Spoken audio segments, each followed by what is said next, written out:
bound to the corral gate at dawn. She wore a placard that read, "Runaway Bride." The rope was old, the good kind hemp that had dried and re-dried over years until it held a shape of its own. Whoever tied it knew knots. That was the first thing I noticed, before I even got close enough to see her face, that someone with rope sense had done this. I'd come out at first light to check the gray mare I'd brought in lame the evening prior. The corral gate is 50 yards from the house, and the sky was that particular dirty orange that happens in late October when the cold front is deciding whether to arrive or hold off one more day.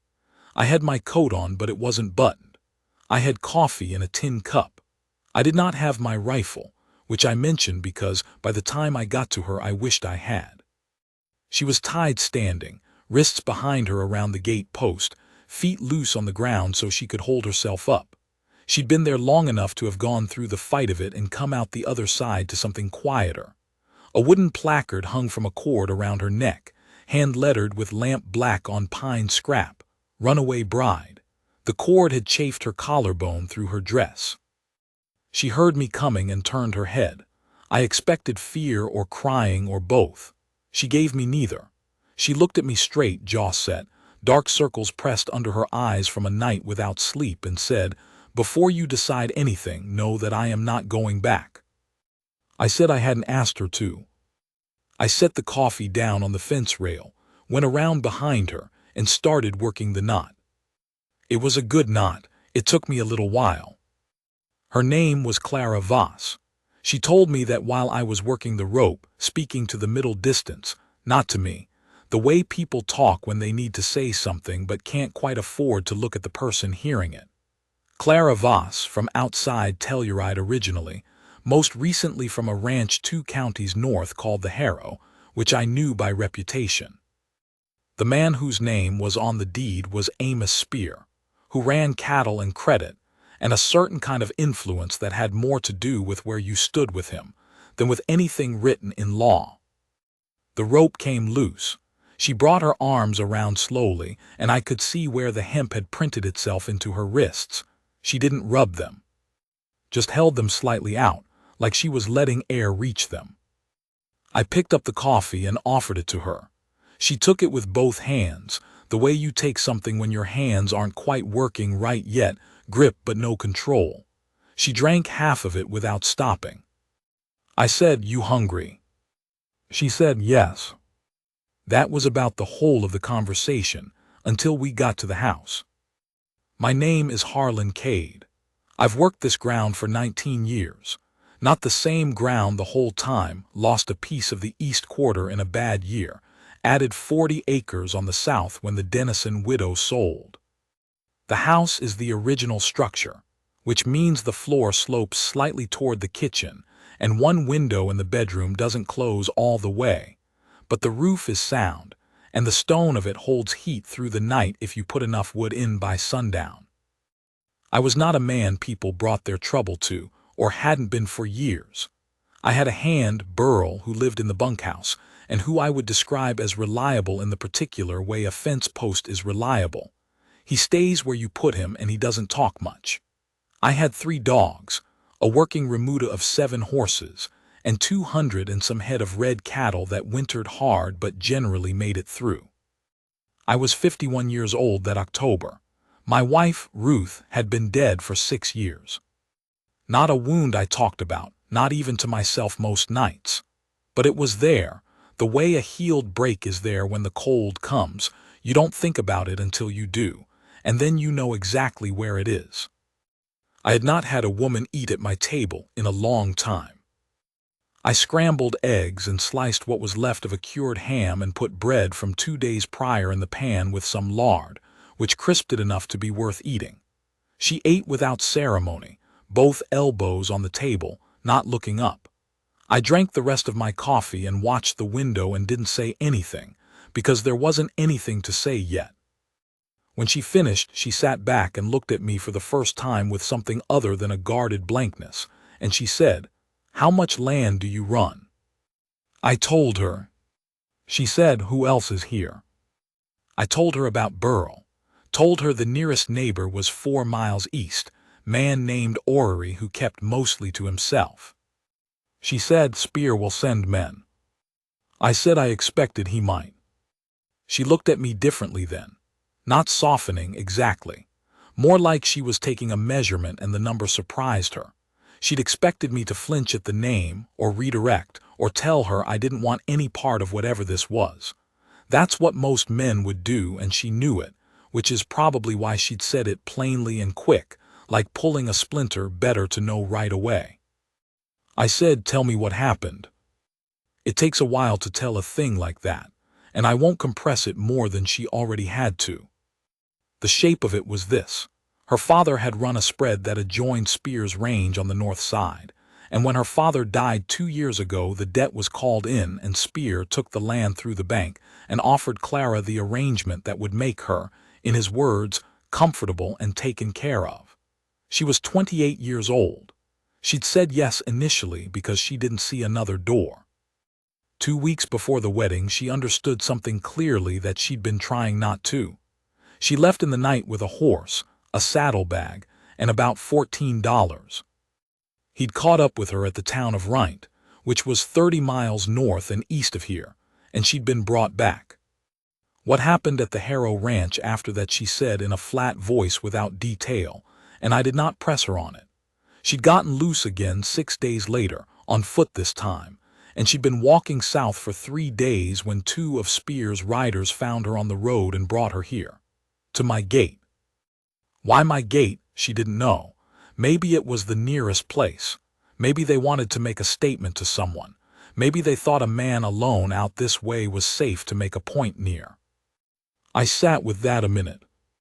Then I said, you can stay. The back room is empty. There's a bolt on the inside of the door. She said, I'm not going to be afraid of you. I said, I know it. That's why I mentioned the bolt. It's yours to use or not use, same as any door. She was quiet for a moment.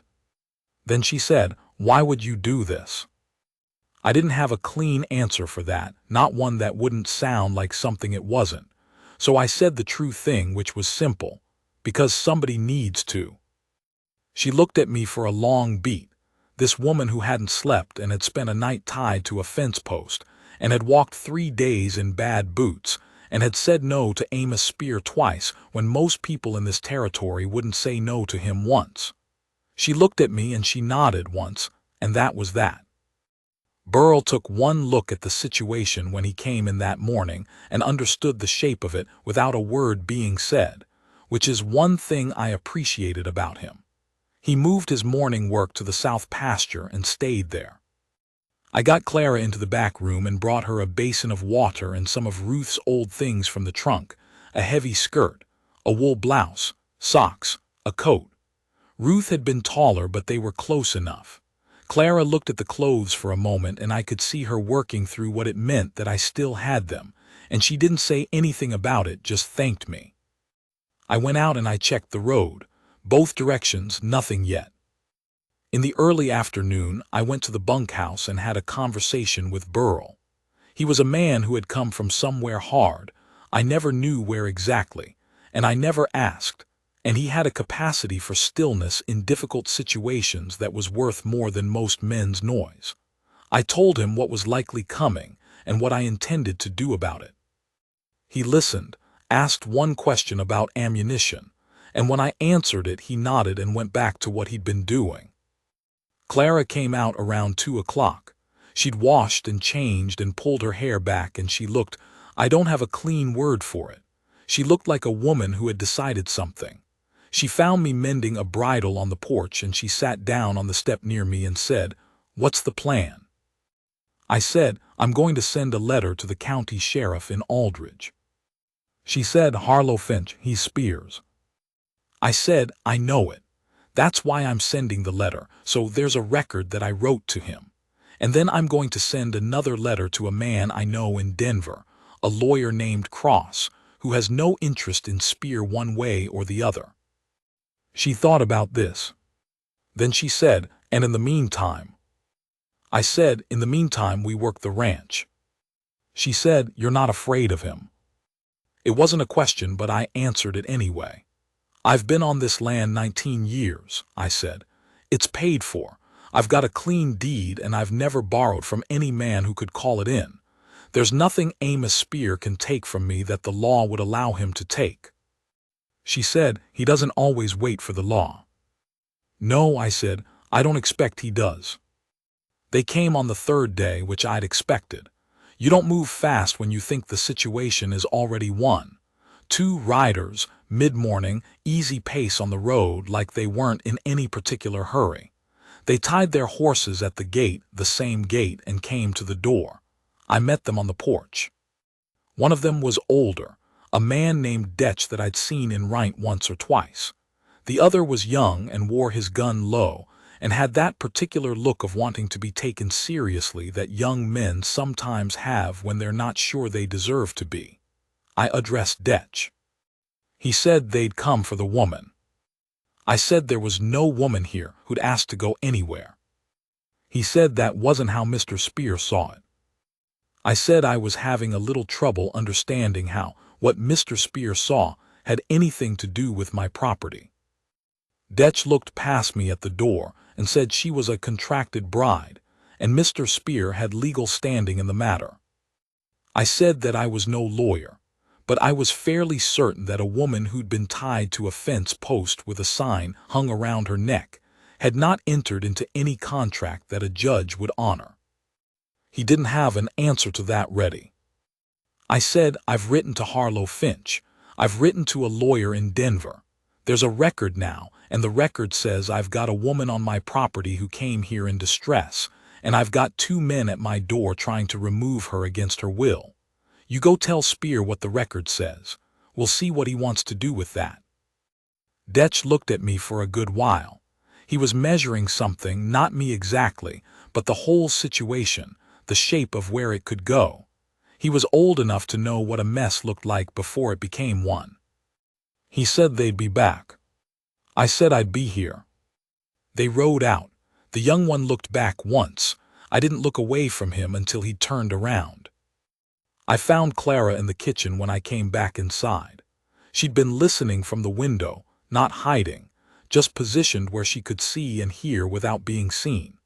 She had one hand flat on the counter, and she was looking at me with an expression I'd not seen on a person's face directed at me in a long time, maybe ever, and I wasn't entirely sure what to do with it. She said, "You didn't back down." I said, "No." She said, "Most men would have." I said, "I know it." She came across the kitchen, not hurried, and she took my left hand in both of hers and held it, and she looked at me the way you look at something you've been afraid to look at straight on. She didn't say anything for a moment. Then she said, "Thank you, Harlan." I said it was just the right thing. She said, "Don't do that. Don't make it less than it is." So I didn't say anything. I let her hold my hand. The next 2 weeks were not simple. I'm not going to say they were. There was a fence cut on the south pasture. 2 nights later, someone put a torch to the corner of a haystack, but Burl caught it early and we got it out before it spread. A rider came through and spoke words at the gate that were meant to be threatening, and I let him finish. Then I told him to get off my land, and he went. I wrote a second letter to Cross in Denver. This one had more detail. Clara worked. That's the thing I hadn't counted on, or hadn't let myself think about too concretely. She worked like someone who'd grown up on a ranch, which she had, and she worked like someone who needed to do something with her body to keep from being still, which she also did. She was good with horses. Better than Burl, honestly, though I never said that out loud. She had a patience with them, a way of standing near them and waiting for them to come to her that was different from how most people approached a horse. I watched her with the gray mare one afternoon, the one I'd been worried about when I found her that morning, which now seems like a year ago. The mare had been favoring her left foreleg since the stone bruise, and she'd gotten cranky with handling. Clara went in the corral with her without a rope, no halter, nothing, and just stood there at about 20 feet. The mare looked at her. Clara didn't look back directly, just turned slightly sideways, hands at her sides. They stayed like that for a good while. Eventually the mare walked over. I was leaning on the fence watching this, and I thought, whoever that woman was going to be obligated to marry does not deserve to be in the same county as her. I didn't say that, but I thought it. Cross wrote back from Denver at the end of the second week. The letter was long and full of legal language, but the meaning of it was clear enough. Spear had no standing. There had been no legal ceremony, no registered contract, no binding obligation. A woman leaving a house she did not legally own prior to a marriage that had not occurred was not in breach of anything. He'd found a judge in Glenwood who was familiar with Spear's methods and who had indicated a willingness to hear the matter formally if it came to that. I read the letter at the table. Clara was across from me, eating supper. I handed it to her when I'd finished. She read it slowly. When she got to the part about the judge, she put it down and pressed the heel of her hand against her mouth and held it there. Then she picked it back up and read the rest. When she set it down, she said, "Is Cross expensive?" I said I'd take care of it. She said, "Harlan." I said, "It's not a large debt. Don't make it into something to argue about." She looked at me steadily. Then she said, "I'll pay you back every cent." I said, "I know you will." She nodded and we finished supper. Spear himself came on a Thursday, 6 days after the letter. He came alone, which I had not expected, and which told me something about him, that he was a man who believed his own presence was sufficient, that he didn't need the weight of men behind him because the weight of himself was enough. He was around 60, well-dressed for the range, a big man who'd run to heaviness but still carried it without apology. He stopped his horse at the gate and waited.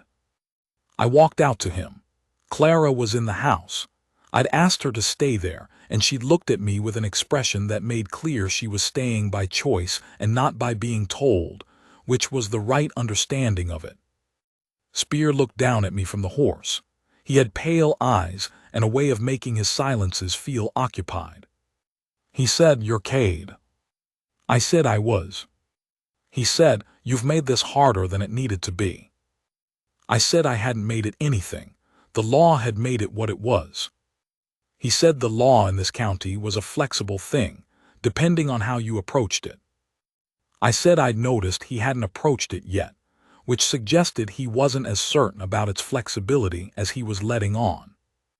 His jaw moved slightly. Not quite a smile, more the thing before a smile that doesn't make it all the way. He said, "What do you want out of this, Cade? You want money, land. I can make either of those things happen." I said, "I want you to turn that horse around." He looked at me for a long time. The wind was up, coming from the north, smelling like snow. His horse shifted under him. He held it easy without thinking about it, the way a man does when he's ridden all his life. And for a second I could see what he'd been before he became what he was, just a man on a horse in the open country. He said, "She's not worth the grief." I said, "You don't know the first thing about what she's worth." He held my eyes for another moment. Then he turned the horse very deliberately, and he rode back up the road the way he'd come. He didn't look back. I stood there until I couldn't hear the hoofbeats anymore. I don't know exactly when it changed. That's the honest truth of it. I'm not a man who marks the turn of things, usually. I tend to notice them afterward when I'm looking at where I've ended up and working back to figure out how I got there. She was there through November. The snow came in earnest the third week, and there was no question of her going anywhere. And by then the question had quietly shifted from when she'd leave to something neither of us had put words to. We worked together, which sounds simple but isn't. Working with someone in close quarters over weeks, in cold weather when everything takes twice as long and the margin for mistakes is small, you find out what a person is made of fairly quickly. She didn't complain. She didn't ask for more than she needed. She had a dry humor that she deployed only occasionally, which made it land harder when she used it. One evening in early December, I was at the table with the account books, which I do every winter, trying to understand the year, what it cost, what it yielded, what I'd do differently. She was mending harness leather near the fire, and we'd been quiet for a long time, comfortable quiet, and she said without looking up, "You're frowning at those numbers." I said the South herd had cost me more than I'd planned. She said, "What you pay per head coming in?" I told her. She was quiet for a moment, doing something in her head. Then she said, "If you'd sold the 12 oldest in September instead of wintering them, what would that have done?" I thought about it. I said it probably would have covered the feed cost near enough. She nodded. She went back to the harness. I sat there for a minute and then I said, "How'd you know to ask that?" She said, "My father's books. I kept them from the time I was 14. I said, "That's a thing you didn't mention." She said, "You didn't ask." Winter is long in this part of the country. I know that's not a remarkable thing to say. It's long everywhere at elevation. But what I mean is that it's long in a way that reveals things. You can't hold yourself at a particular distance from another person through a Wyoming winter, not if you're in the same house, not if you're sharing the work of keeping a ranch alive in it. Eventually the distance either closes or it breaks into something worse. It closed. Slowly, and with neither of us making a ceremony of it, or even a direct statement for a long time. She started bringing coffee to where I was working in the mornings without being asked. I noticed when she wasn't in a room and noticed that I noticed. Simple things, small things, the kind of things that don't seem significant one at a time. There was a night in January when the cold got serious, the kind of night where you can hear the wood of the house contracting, everything drawing in tight against the temperature. I'd been up twice to check the fire and she'd been up once, and we met in the kitchen in the middle of the night and both of us stood there in the lamplight for a moment, just looking at each other, and she said, "You can't sleep either." I said no. She made coffee. We sat at the table and drank it and talked until past 3 in the morning, about her father's ranch, about a dog she'd had when she was young, about what I'd been doing before I came to this particular stretch of land. The window was frosted completely white, and the lamp made a small yellow circle, and everything outside that circle was deep cold and dark. And inside it was just the two of us and the coffee and a conversation that ranged over years, the way conversations do when people have decided, without saying it exactly, that they're going to let themselves be known. She told me about the night she'd left the harrow. Not the sanitized version she'd given me that first morning, the real one, with the fear in it, and the specific moment when she'd understood that she would rather walk into the Wyoming dark not knowing what was ahead of her than spend one more day waiting for a life she hadn't chosen. She told it plainly, no dramatics, and I sat and listened to all of it. When she finished, I said, "That took courage." She said, "It took desperation. It's not the same thing." I said, "I've known men who had desperation and didn't do a thing with it. You did." She looked at her coffee. Then she looked at me. She said, "You didn't ask if I was telling the truth. That first morning, you just decided and then you acted." I said I had no particular reason not to believe her. She said, "Most people would have wanted proof. Most people would have thought about the trouble." I said, "I thought about the trouble." She said, "I know. You thought about it and you did it anyway." I didn't have anything to add to that. It was a plain fact. She'd stated it. But the way she said it, not like she was giving me something, not like flattery, but like she was noting something true and important, something she was going to carry with her, that is the thing that stayed with me. That is the thing that stays with me still. It got easier after that night. Not all at once, but in the way a river thaws in late winter. You can't see it happening exactly. But one morning the ice gives a little, and then a little more, and then one day you can hear the water moving underneath. In February I asked her if she'd want to stay on in a permanent way. I made it plain what I meant by that: not hired help, not charity, not an obligation either of us owed the other. I said it as directly as I could, which meant I probably said it badly, too many words and not enough of the right ones. She listened to the whole of it without expression. Then she was quiet for a moment. She said, "Harlan, you took me in off a fence post." I said I was aware of that. She said, I'm not staying because I'm grateful. I want to be clear about that.